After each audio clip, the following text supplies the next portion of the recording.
Welcome to Politics Done Right. I am your host, Egberto Willies. This is a progressive program that will take the mystery out of politics. This is the program that will encourage you to make sure government becomes we the people. Whether you are liberal, progressive, conservative, or otherwise, you get to air your point of view.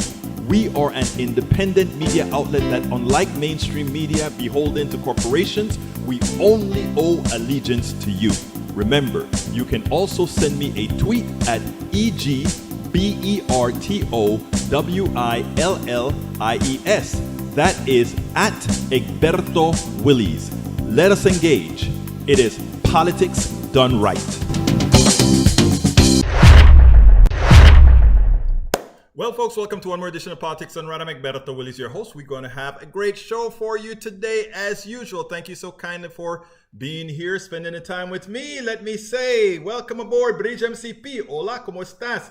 Bridge MCP says, well, before I read that, let me just tell you guys what the program is going to be about today. Let's go ahead and put that up on the screen for you right now. You guys invested in having the system work the way it should, and there it is. Norman Solomon speaks. He's going to speak about the defense budget. He's going to speak about how we do things, how wrongly we do things, I should say. And we are also going to talk about Adam Schiff's, not his new book specifically, although that's what it's going to cover. Some stuff that is in his book that we want to really get going and cover for you. Additionally, we may finally get a chance to play my good friend's piece, Miss Cross, Tiffany Cross. She had something to say about a few people, and we want to cover that as well. Anyhow, welcome to Politics Done Right. We have with us Bridge MCP. Hey, all. She battled the state for Medicaid and won. Melinda Hill is one of roughly 275,000 Missourians now eligible for coverage. A moment she calls life-changing. Update October 7th, 2021. Thank you, my friend. Peggy Lopez. Hi, all. Have to walk the dog real quick, and we'll be back in a minute. Happy to have found you again and seriously depressed today. Tell me why you're depressed. Type it in. Let me hear your voice. I want to hear what it is, okay? Let's see. We got Cindy Styles. Hello. Well, hello. Ashley, update. I just spoke to Ashley over video. She went to speech therapy today. She also did some walking. They have her doing a whole lot of stuff to get her back in sync. She will be getting back in sync. She is a strong, strong woman, and she's getting herself back together. We are going to have, I go to see her every day at between 2 and 6 o'clock, and I'll be there between 2 and 6 o'clock today as well. That's why we changed the program to noon right now. The duck that quacks. Welcome aboard. Folks, I want to thank you guys all for being here. For those of you that are already on YouTube, please remember to give us that thumbs up so that the system would better make use of our audience. And likewise, I'd like you, if you're on Facebook, please go ahead and give that good old like on Facebook as well. We could use as many likes as possible, so please make sure to do them both. Anyhow, to get started, I want to start with our interview. It's a good one with Norman Solomon. And he wrote an article for Common Dreams that also was posted in Op-Ed News and other places. A very important article. I wanted to discuss it with him, so I gave him a call and said, hey, Norman, need to talk to you because that's something that everybody needs to know about. So here we go with Norman, and then we'll come back with the rest of the show. Welcome to one more edition of Politics Done Right. I'm Egberto Willies, your host. Today we have the honor to speak to a special person. Norman Solomon is co-founder and national coordinator of RootsAction.org. His books include War Made Easy, How Presidents and Pundits Keep Spinning Us to Death. It's 2006 book. And Made Love Got War, Close Encounters with America's Warfare State. Senor Solomon, welcome to Politics Done Right. How are you doing today? Oh, I'm doing fine, given the way the world is. Thanks so much for having me on. Well, look, I mean, you wrote a piece that made it all over the place, from Common Dreams, Op-Ed News, you name it. And all I could do when I saw that piece was say, that. Thank you. Title of your piece was Stop Calling the Military Budget a defense budget. And what you've really identified there, Norman, is how in order for us to feel our monies are well spent, it's just about how we spend. Tell me a little bit about your article. Yeah, it's really about language. And as George Orwell said, we can't blame language for making our thinking sloppy, but it helps to make our thinking sloppy. And so on the one hand, yeah, we have this thing, uppercase, proper noun, Department of Defense. But in our language, and this includes mainstream media, it includes politicians, it even includes progressives as a routine, we talk about defense spending, we talk about a defense budget, and that's sort of a insidious mindset that creeps in from this warfare state we live in, where, for instance, we got Kristen Sinema and Joe Manchin saying, oh, we can't afford $3.5 trillion over 10 years, which is 350 million each year. And yet the military is spending close to $1 trillion, close to 3 times that much every year. And we're supposed to accept that's defense. Now, when money is being spent to bomb Iraq, Afghanistan, Syria, Libya, Somalia, I don't think that's defense. Why are we conditioned to say that that's defense when it's our money being spent to bomb other countries that have nothing to do with us? Isn't it true also that when we talk about the defense budget, most of those monies don't even go into the defense coffers, but into the coffers of private American corporations? Well, definitely it's a one through where the money's going to the military contractors. And so even when, for instance, in this 20-year war in and on Afghanistan that recently we're told ended, went up into, by some estimates, a couple of $1 trillion, we're told that money, some of it, or in addition to it, went to people in Afghanistan or to the Afghan army. But in fact, a lot of that money cycled right back to the Beltway bandits, in Northern Virginia and in suburban Maryland around DC. So it's Pentagon money, it's taxpayer money, but it goes, as you say, right into the coffers of these really, really huge corporations that are frankly making a killing on the Pentagon budget. Now, interestingly, you made the excellent point about we are fighting over $350 billion per year for that $3.5 trillion program that isn't going to get passed at all at that level. Yet we are concerned about, we are not concerned about $1 trillion.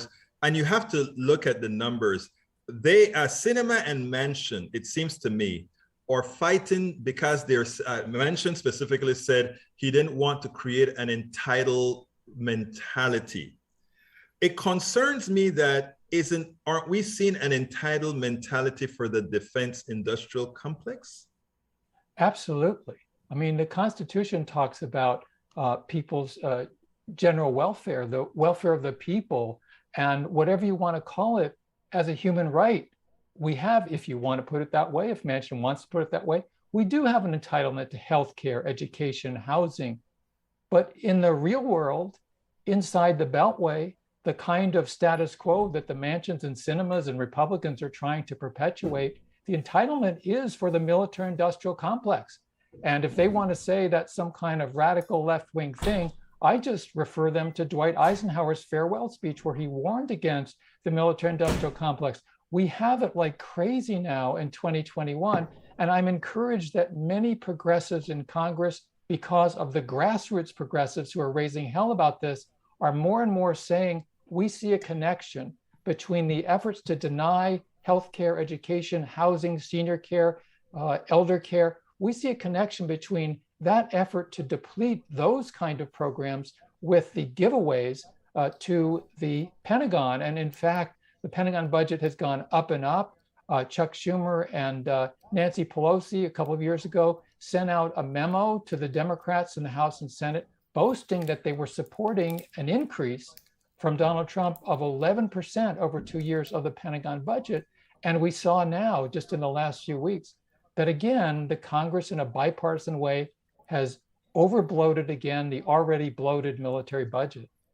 Now, how comes we are unable to make the case as progressives, to make the case that there should have been a peace dividend long time ago? Every time we end something, the Cold War, the Iraq War, the Afghanistan War, shouldn't all these different stoppages, if you will, or ends, if you will, have created a rationale for saying we don't have to spend as much anymore? It's a notable point, and I think a very strong one. At the very time that President Biden was saying and ordering that the last US troops would come out of Afghanistan, he was proposing a 1.6% increase in the military budget, but that wasn't good enough for the Republicans on the Senate Armed Services Committee. They more than doubled that increase, and the House went along with that. So we have a chronic problem. You know, Martin Luther King Jr. said that we can talk all we want about guns and butter, but when you spend so much money on guns, as he put it, you don't even get good oleo. And for those who maybe don't remember way back, oleo was oleomargarine. Yes, I remember, yes, oleomargarine. That's the reality. And Dr. King also described the military spending in Vietnam as a demonic suction tube, which was draining away the essence of supporting the lives of people here at home. So if we're serious about healthcare for all, universal healthcare, if we're serious about education, making it a right, not a privilege for the wealthy, then we have to deal with, I think, two factors in the income stream. One is the tremendous depletion of our income through taxpayer dollars by the Pentagon, and the other is the giveaways to the rich through failure to do progressive taxation. And on both fronts, I think it's clearly going to be a struggle ahead.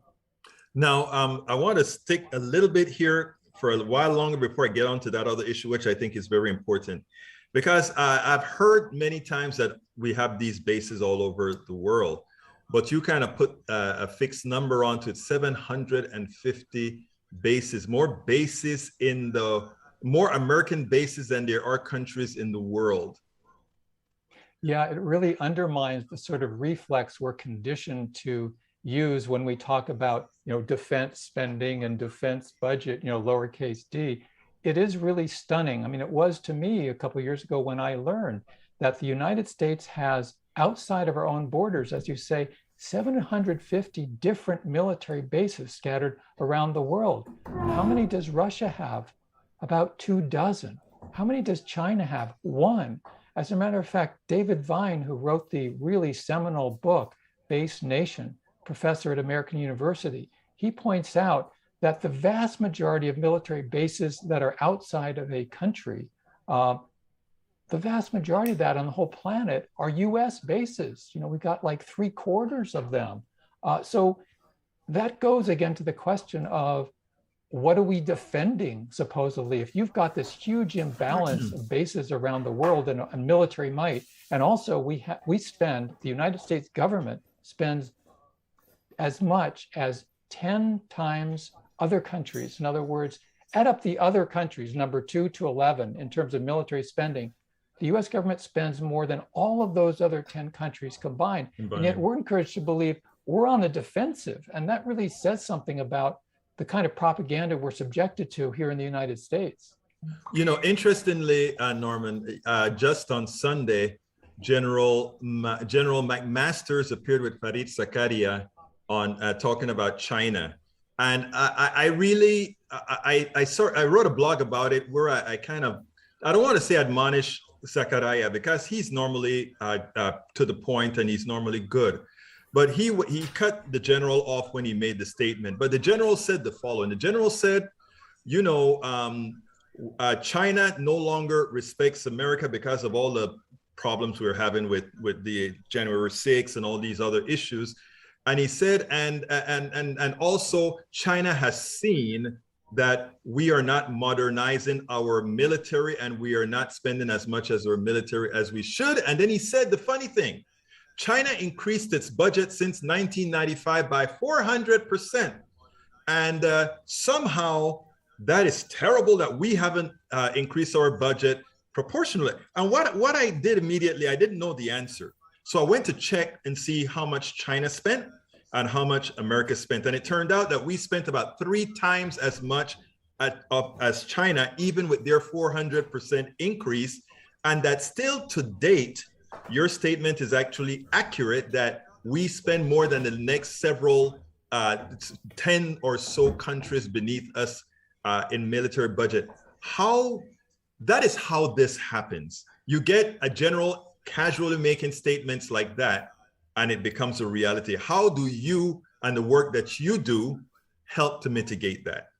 We really do need to recognize that the essence of propaganda is repetition. You know, you don't just see in your life one McDonald's ad, you see gazillion of them. And the same thing is this unrelenting message. We are spending all this money on defense. We have to be stronger to be secure. We have to keep spending more and more. Dr. Martin Luther King called this what he called the madness of militarism. It was a madness in 1967 during the Vietnam War when Dr. King made that statement, and it's a madness today. And it's really a theft from the next generations. It's a theft from children now in this country and around the world. But there's huge amounts of money being made, and there's a revolving door. A lot of generals go from the Pentagon to the boards of these major military contractors without batting an eye. It's not considered anything but normal. We have to shatter that normality, and that's where I keep coming back to the importance of progressive movements and progressive outlets. And this is an unsolicited plug. This is a program online that people should support, because if we don't have alternatives to corporate media, we're going to keep going on the same downward road. I appreciate that, Norman. And you gave the perfect segue for us to talk about the theft that's so important. The defense, but what we do with the defense budget is a transfer of wealth from the many to the few. And we do it industry. And I think I've seen you mention the word pharmaceutical somewhere in one of your articles. We do it from industry to industry to industry, where we invest. We are the socialists to the corporations, and then they profit on that. Again, your writing and what you do is so important for this particular moment, this particular movement, and that it is expected that you continue. The last question that I always ask is, what should I have asked you that I didn't?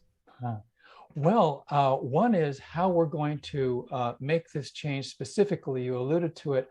I'm very much a big supporter in organizing, because that's everything that has been done in this country to make it better is because people organize. I'm proud to be part of the organization rootsaction.org. I want to invite all of your viewers and listeners, sign up. It'll take you about 30 seconds and you'll get action bulletins. There's 1.2 million of us now on the rootsaction.org Action Bulletin Network. And we're doing a lot of stuff. We're deluging members of Congress. We're organizing at the grassroots, and everybody's welcome. So the welcome mat is open at rootsaction.org. Well, Norman Solomon, co-founder and national coordinator of rootsaction.org. It's been my pleasure to have you on. You always have something positive to say, and you always leave us a lot smarter than we were before. Thank you so kindly for having been on Politics Done Right. Oh, a very big pleasure to be with you. Thanks. Well, folks, I hope you enjoyed Norman Solomon. He is one of the premier activists. What is it? Roots. Always forget the name, but I have it in the system. Anyhow, let's see what we have here. We have British MCP says dog walked to Peggy Lopez. One story. No Build Back Better. We're going to get Build Back Better somehow. Now or after somehow. Okay. British MCP says, public knows little about the big spending package. Pelosi blames the media. Yes, the media is to be blamed. That is true. But also, everything coming off every Democrat's lips should be what these projects do for them. And they don't quite do that, right? We need everybody on the same page. That is one thing the Republicans do. They lie. We know that. The 90% or more of what they're saying are lies. But they repeat it over and over and over again. And in said repetition, it gives the semblance of normalcy, gives the semblance of truth. And that is the things that we have to look at. Peggy Lopez says, Bridge, catwalked on keyboard, multiple stories rich. Guy going into space with pictures. Yeah, and here's the deal. Rich guy builds a rocket, charges somebody $250,000 to go up. By the way, they're using technology developed by we the people. And then they're profiting from it. And, oh, it's a great thing. And we use all our time on TV to show all of this. really, really shows you the fraud that is our economic system, the fraud that is our media, and much more. Very good, good, good, good. All right. No wonder Cat walked on keyboard breeze. Says Mike, CSEC says, in less than 10 years, Social Security, Medicare, Medicaid, and welfare will consume 100% of tax revenues to the federal government. That statement is completely, utterly, entirely false. Let me tell you what they do. And folks, I want you to, that is an important thing that Mike Cisak just said, because that is what they would like you to believe, right? So let's do the numbers. Let's be practical here. What America did to screw you, to fool you, is define income and define what income is taxable and how it is taxable. So here's what they say. Billions and billions and billions of dollars are made by people, okay? But guess how they do it? When a person goes and they work for a wage, in other words, you working for McDonald's, you work for Ford Aerospace, you work for Lockheed, you work for any one of these companies, they pay you a wage, okay? That is how the average American citizen gets paid. That is considered taxable income. If you are a wealthy person, you don't work. Jeff Bezos doesn't work. Jeff Bezos has people who work for him. Jeff Bezos steals the intelligence, the intellect, the labor, the services of everybody. He capitalizes on that and pays no taxes. How does he get away with it? When you hear a CEO on TV says, "I am a magnanimous CEO.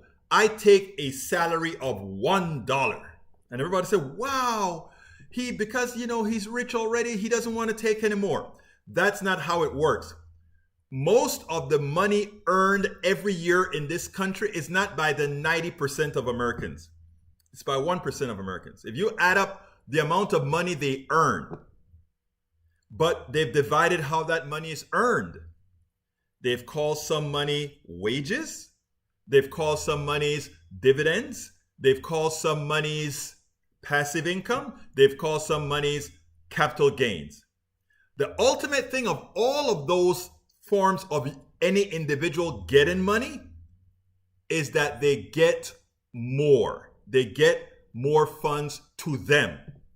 But the only one, when these politicians are paid off by the wealthy, the only ones that are considered taxable, or things at the high rate that is, or things like wages and things like some sort of dividends, etc. Those you pay taxes on. Wages, you pay the full amount, up to 30-something%.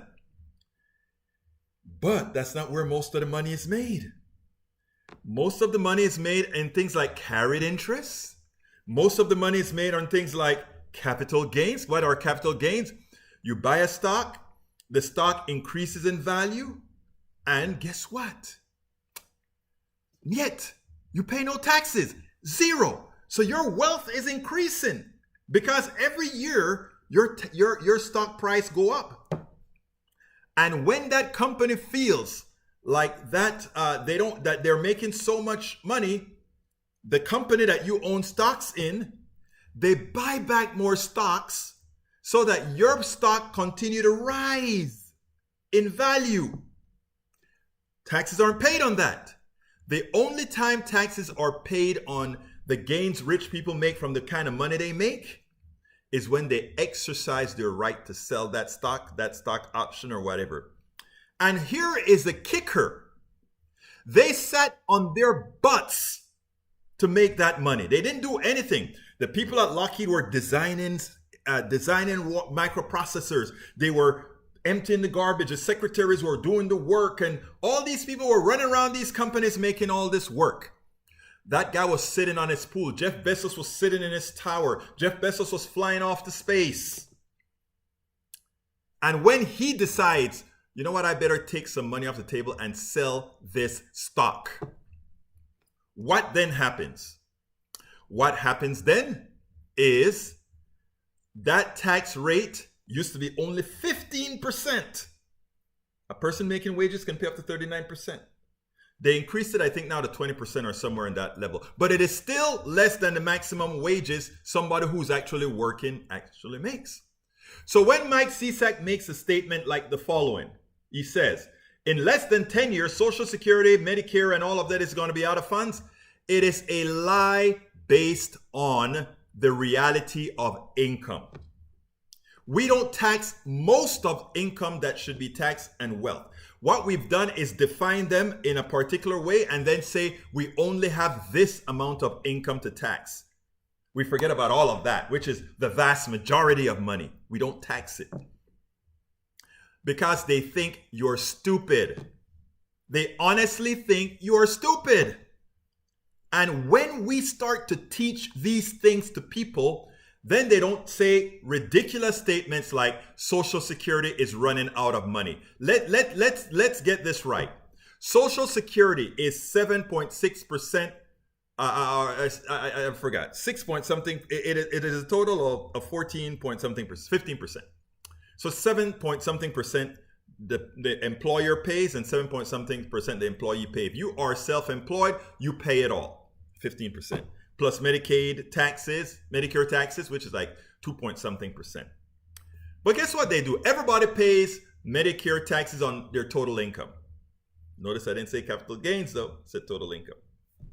But on Social Security, it ends at $100,000. That means those millions of people that are making over $100,000 something dollars, they don't pay any additional money in Social Security. And so that's why they say, oh, Social Security has run out of money.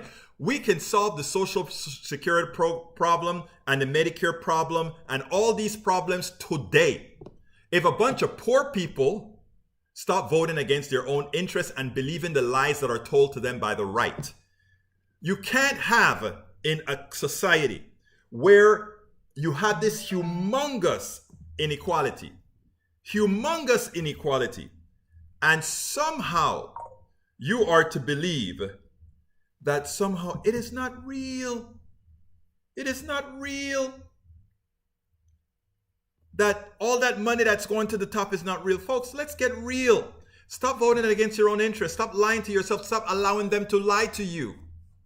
All right, so Mike Cisak, it's a lie to say that in 10 years we're running out of money. We have so much money. We have, in fact, there was an economist that came on TV yesterday and he said, you know what? We have more, we could have a $10 trillion expansion without a problem because this is over 10 years. In other words, $1 trillion per year. Not a problem. People get with the program. Peggy Lopez says $250,000 for a flight to space, $5 million to go to space station. Why not donate that to real issues? They don't care. That is. They didn't look. You know what they say, right? If the money came easy to you, it doesn't mind throwing it away. But it's interesting that they never throw it away to help people most of the times. They do other things. Paul Fleming checking in from ATL. Welcome aboard.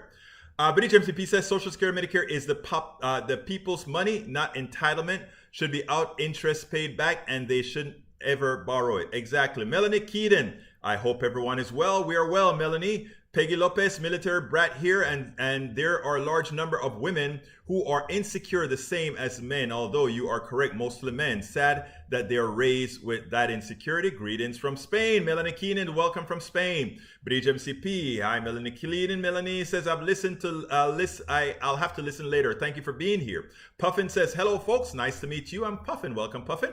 Sarah Baith, welcome again. Let's see who else we got here. Bridge MCP, Mike Cisak says, Social Security are insurance programs, not investment.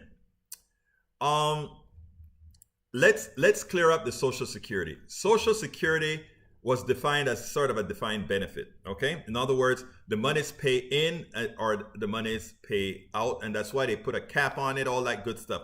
But what we need to make it is, in reality, we need to make it a real insurance program, which it isn't at all, All right, let's see. Let's see what else we got here. Mike Cisak says, no, that is not Mike Cisak. That says, Bridge, it's just truth since Egberto just lied. I did not lie. I just told a fact. What specifically did I say that was a lie, sir? It is a fact what I just stated. And it's not only a fact what I just stated, you can look it up. The money is collected every year. You can look up what I say. You don't have to take me at face value. Program spending outside Social Security and Medicare historically low as percent of GDP and projected to fall further. Again, that is because what you're using as the denominator. Like I mentioned before, we define income a certain way, and this is basic math, Mr. CSAC. If you limit the size of income, you reduce the size of the denominator. So as you increase the size of Social Security and Medicaid and Medicare, it seems larger because you have a unfairly small denominator. That denominator should be more than 5 times the size that it is if we taxed wealth as we should, if we taxed capital gains as we should. You are working from a small denominator. Everything that I'm saying is factual and reproducible and verifiable. Thank you. All right, let's see. Egberto, I said those programs are increasing to the point where all revenues, meaning no tax revenues, would be left over to pay norm. That is false, because you are restricting yourself to a small denominator. That is false. All right, let's continue. Peggy Lopez, let's see. Paul Fleming says, we are in a civil war on democracy, a digital war on... let's continue here. Let me continue from the other screen here. Thanks and nice to meet you, Norman. Oh, I didn't see Norman in the scope here, but anyway. All right, we know that leftists lie. No, leftists generally don't lie. We leave that for the right to do for a specific reason, because when you're not basing your logics, when you're not basing your theories on fact-based information, the only option you do have is to lie. You know, I mean, people always call right-wingers liars, and I'm not talking about the average person, because all you do, Mike Cisak, is believe the regurgitation and the lies that come from the right. Because you have faith in the right, you believe the things that they tell you, which are provably wrong. But you choose not to accept that it's wrong for your personal prejudices, okay? If you were to deny yourself your personal prejudices and you went on absolutism on what things mean, I am sure at that point you would start looking at things exactly the way that I point them out. All right, they have to, because reality is different from their view. No, reality is our view. British MCP says, Mike, don't call people liars. We have different perspectives on things. True. British, I want to add to your statement. Things can be black and white, where it's either wrong or right. There are things that are gray areas. I can like small government, big government, and Mr. CSEC can like small government, as long as you are willing to live within the constructs of that. In other words, if you like small government, accept that you're not going to have Social Security, and if something happens, you're in dire straits, you'll just be in abject poverty and likely die from not having. A society, in my opinion, requires big government, and big government means, or should I say right-sized government, means that our government is our insurance policy for things that happen to us that is out of our control, or basically a human nature kind of a thing, so that if whoever gets sick can be taken care of, whoever doesn't have a home can be taken care of, but we all partake in society. That's why we created society, so that together we can have a better life, period, punto y final. Those individualists like to be individuals because, in general, not because they want to be self-sufficient, but mostly because they're selfish. What's mine is mine, what's yours is mine. That's how they think. If you take a listen to the Republican mantra, it's the same as Ayn Rand. Ayn Rand thought she was a conservative until she needed Social Security. And then suddenly she was on the dole. Again, it's amazing what happens when people finally realize what life is about. Let's see. Peggy Lopez says, Bridge MCP, I think all of us have received our fears from the fears our parents have handed us. That's true. The fears they have developed from being raised in an ever-changing capitalist society. And that's what a lot of people fail to see. Their biggest problem isn't the other. Their biggest problem is a capitalist economy that eats its own. Only those at the top have any guarantees. But all of you, the reason why Donald Trump was able to put the angst on black people, Latinos, and all foreigners and Muslims and all of that is that that was a distraction from who was really causing harm. In other words, you can make the case that, oh, that big black guy is the one that's causing your problem. And by looking at that big black guy, you don't see that it's a guy sitting in a tower that is pilfering you, that is taking your income, that is also putting that guy against you. You know, that's why I preach whenever we unite Appalachia, the ghettos, and the barrios, stereotype, but I mean when we unite all people, then we can move forward. Because the lies coming from the top, the lies that Mike Cisak believes, no longer have effect. Matthew Schultz, welcome aboard. He says, why do we overfund the Israelis while screwing the Palestinians? From human rights view, what's the difference from apartheid? Israel is an apartheid state. I hate to say it. I mean, I have friends that are Jews, Palestinians, and all of that. But if you define what apartheid is, I don't see how you cannot come to that conclusion, right? I have always been a problem, like, we can't say America is a Christian nation, right? Could we ever say America is a Christian nation? I don't think so. So how can you say Israel is a Jewish state and that, you know, there's special rules that apply to Jews and not apply to, let's say, Gentiles, not apply to others? I don't know how that isn't an apartheid. It's not the cool thing to say, right? But I have many Jewish friends who call it an apartheid state and completely disagree with the policies that they have there, you know, and that has nothing to do with anti-Semitism or anything like that. It's just a fact that you can look at the laws and you see it. All right, Mike Cisak says, Peggy Lopez says, no, that's a breach. Mike Cisak says, program spending outside Social Security and Medicare low as a percent of GDP. Again,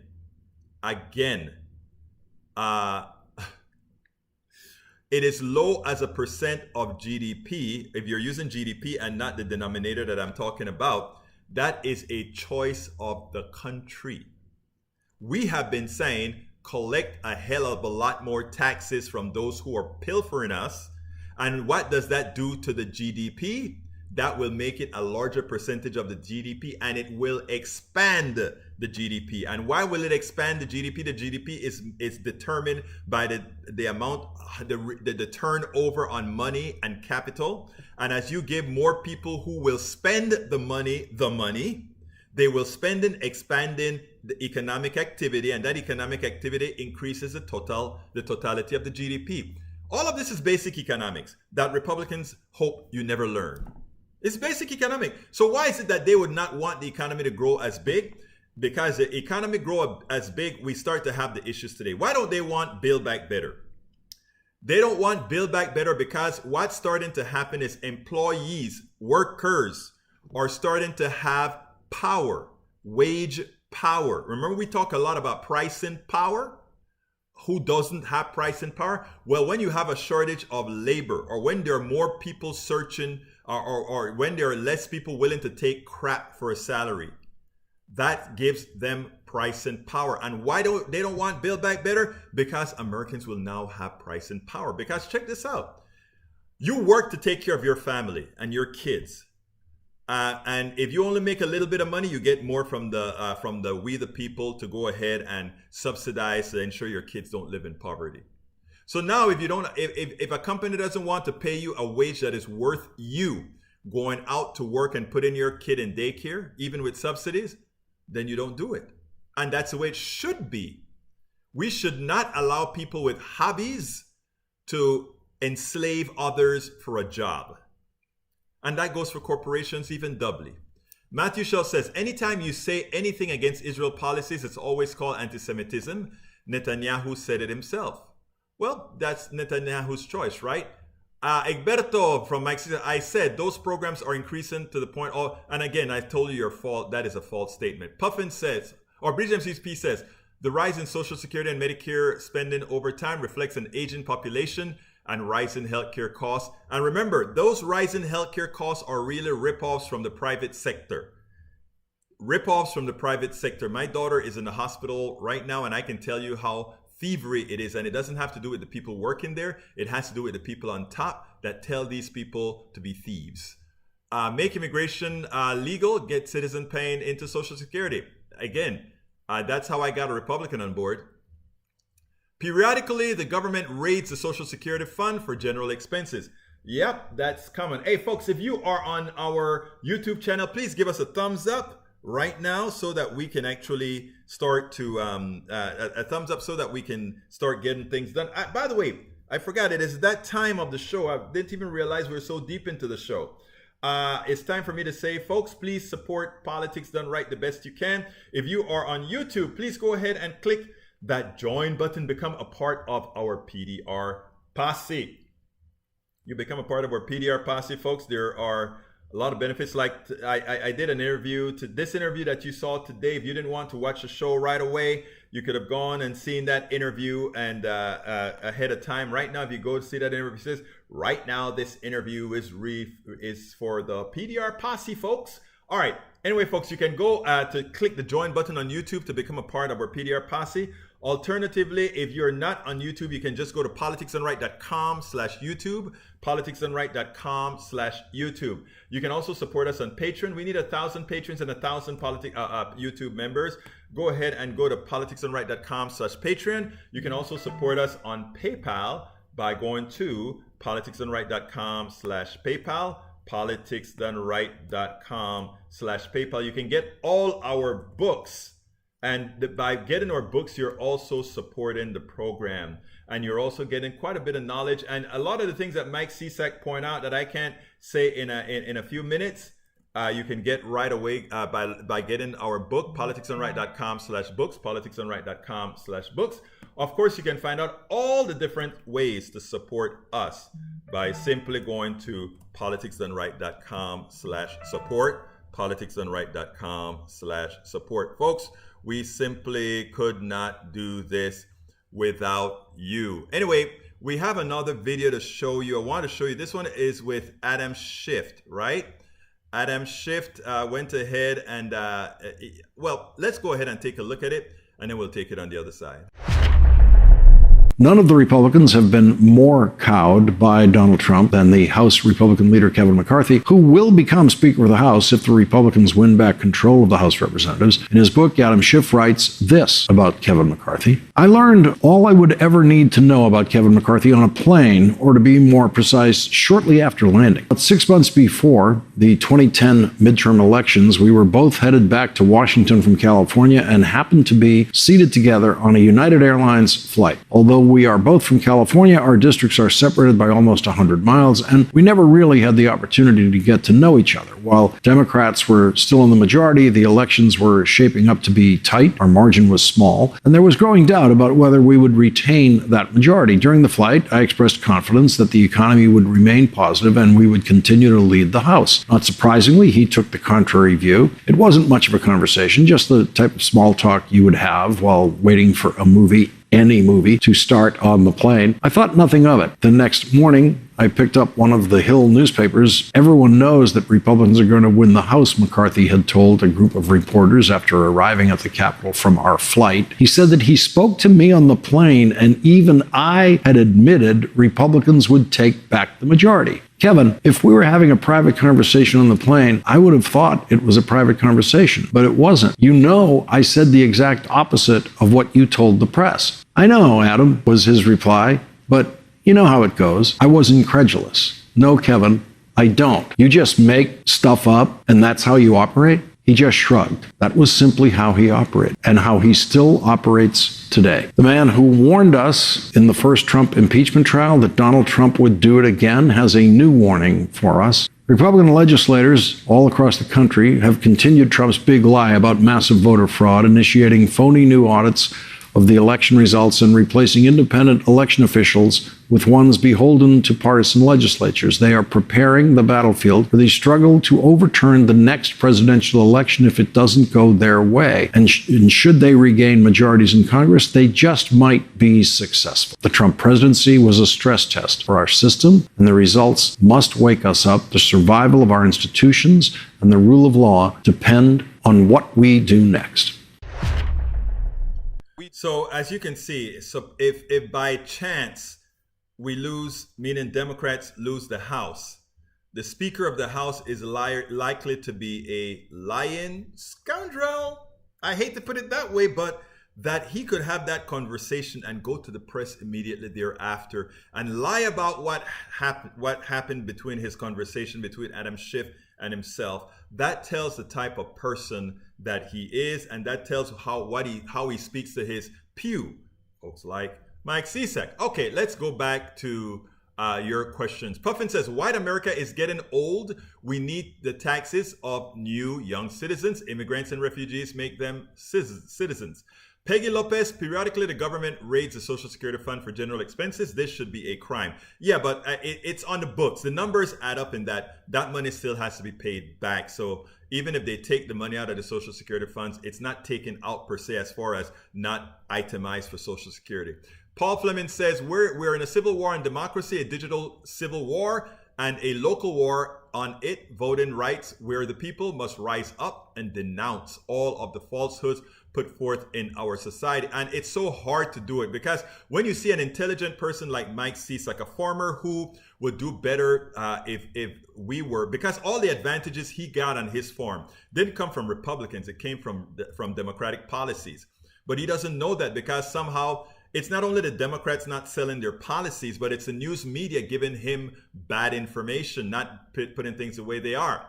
Mike Cisak says, Breach, if you took what a person makes for 40 years of an average of $15 an hour with 7% average compounded interest, they would be a millionaire by the time they retire and continue to make $77K of interest.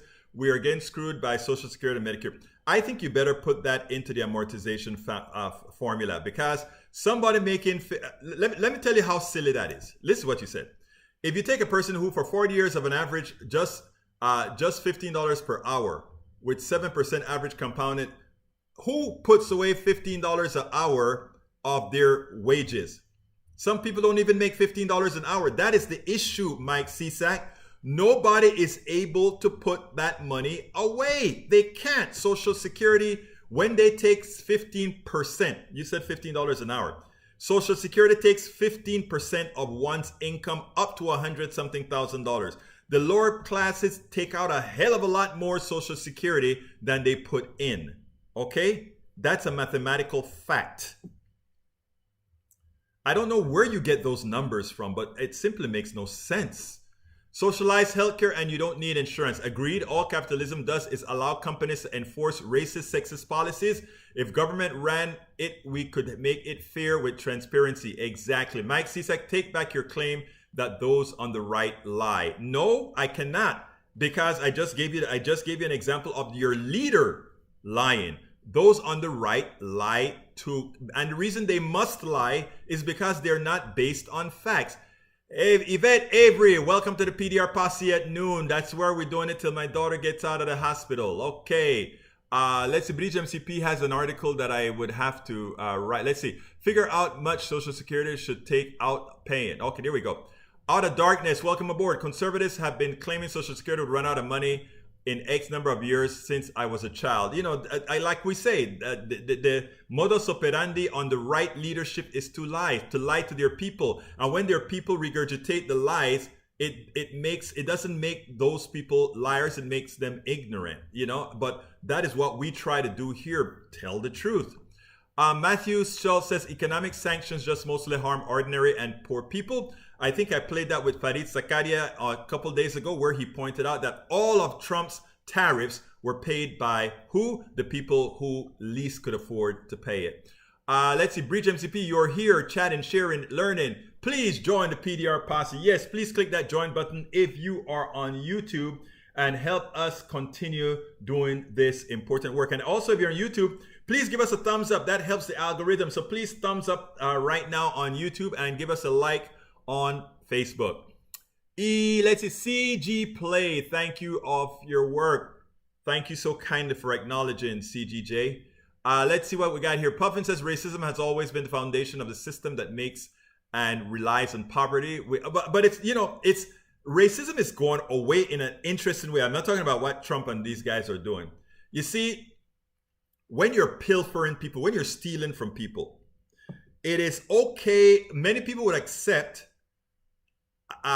turn a blind eye to what's occurring because it's too difficult to believe that's happening, and they'll turn a blind eye. But the thing about capitalism eating its own is eventually you run out of those others to take advantage of, right?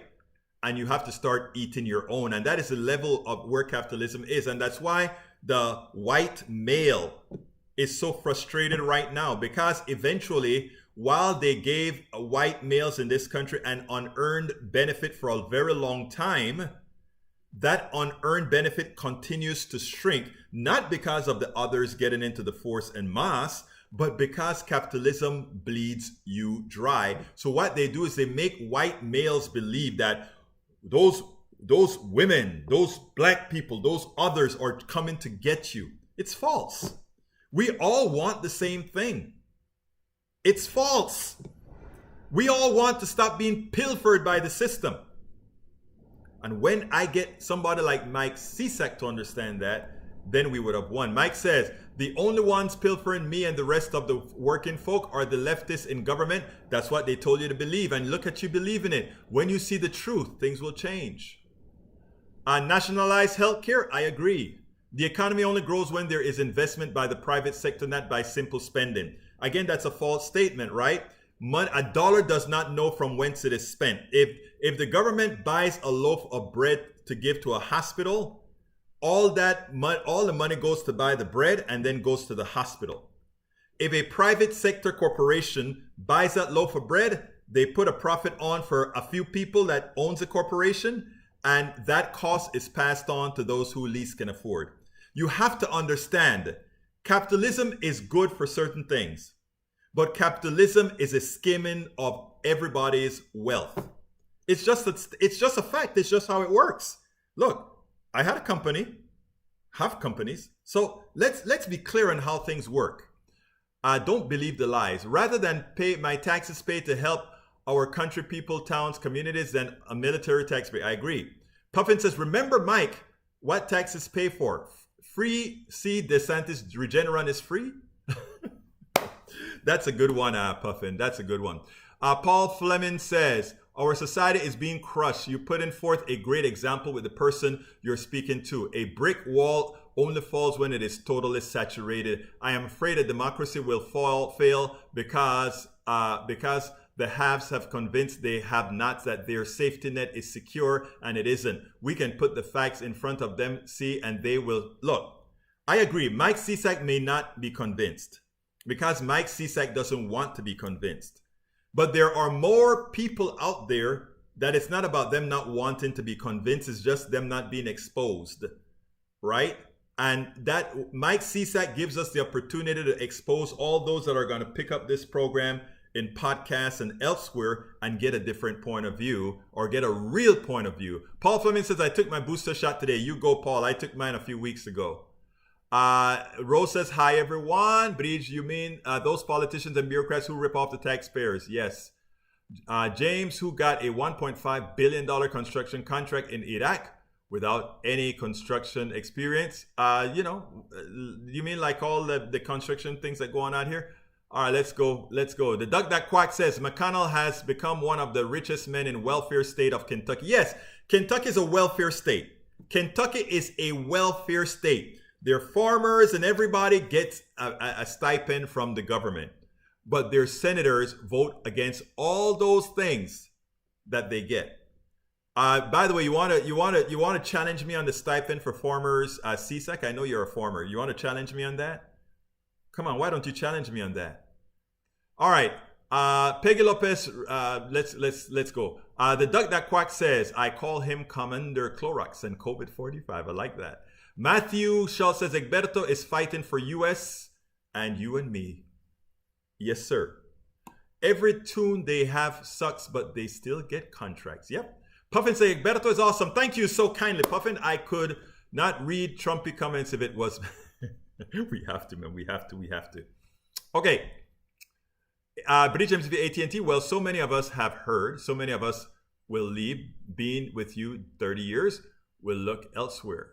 I don't follow that, but that's because I'm trying to read fast. So I'll skip that one for now, my beautiful lady. 18 days to Glasgow Climate Conference, and we got a lot of work to do, E2247. We got to get that bill passed. Puffin says, my profile has a lot of evidence of FB fascism, Trumpism. Yes, it does. Peggy Lopez says, I'm happily an old American, being in the left-wing battle since sometime in the 1960s. Listening to the last video makes me depressed again. You folks help me get through some days. And that's our job. Our job is to empower us and much more. Egberto, 15% of $15, which is what the FICA taxes are in total. Go ahead and put that using your formula, and you'll see you nowhere get close to $1 million. It's impossible. It's math, man. It's math. It's math. You cancel my Verizon cable. Told the gal I will no longer pay for to News or Newsweek anymore. That's a good one. All right, let's see what else I'm coming down to. We're coming close to the end of the show, so I'm going to have to get out of here and say, Eric Hayes, welcome aboard. Make the middle class poor and see what happens to this country. The middle class is already poor.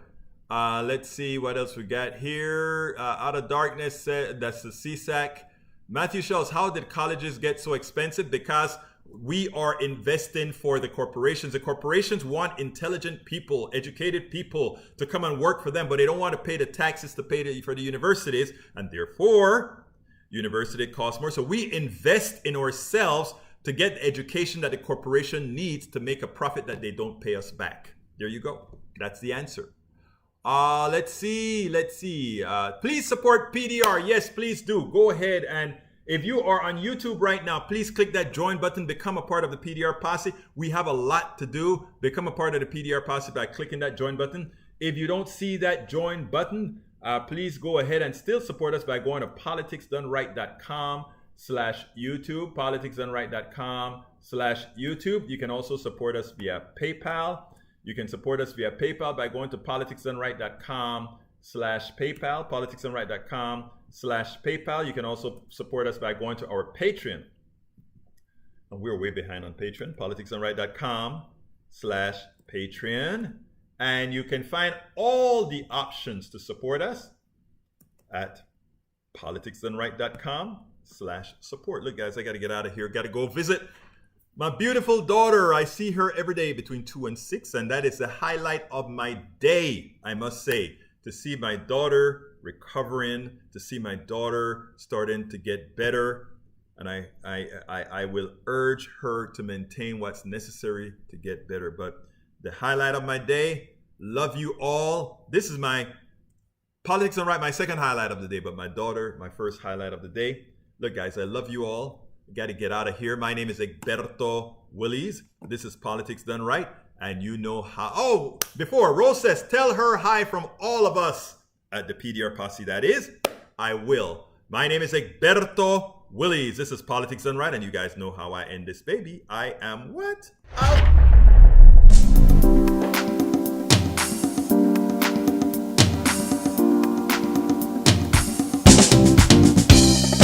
Welcome to Politics Done Right. I am your host, Egberto Willies. This is a progressive program that will take the mystery out of politics. This is the program that will encourage you to make sure government becomes we the people. Whether you are liberal, progressive, conservative, or otherwise, you get to air your point of view. We are an independent media outlet that, unlike mainstream media beholden to corporations, we only owe allegiance to you. Remember, you can also send me a tweet at EGBERTOWILLIES. That is at Egberto Willies. Let us engage. It is Politics Done Right.